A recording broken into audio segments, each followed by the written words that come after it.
بسم اللہ الرحمن الرحیم۔ السلام علیکم ورحمۃ اللہ وبرکاتہ۔ استنبول شہر کے ایک محلے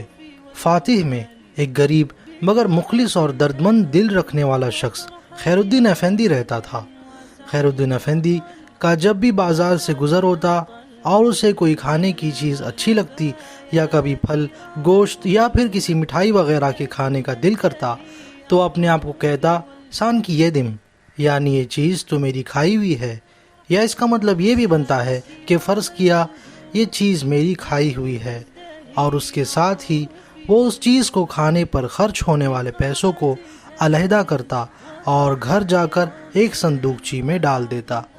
مہینوں اور سالوں تک یہ شخص اپنے آپ کو دنیا کی لذت سے محروم رکھ کر پیسے اکٹھے کرتا رہا، اور یہ تھوڑے تھوڑے پیسے اس صندوقچی کو بھرتے چلے گئے،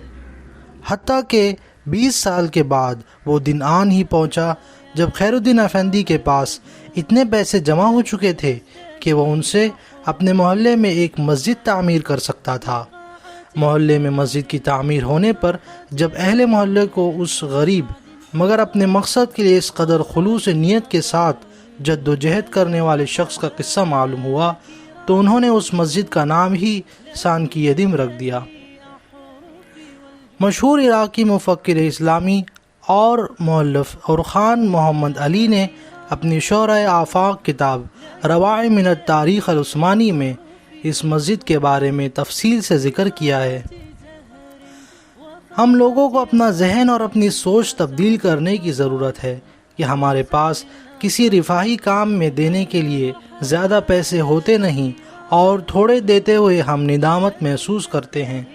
نتیجے کے طور پر ہم کچھ بھی نہیں کر پاتے۔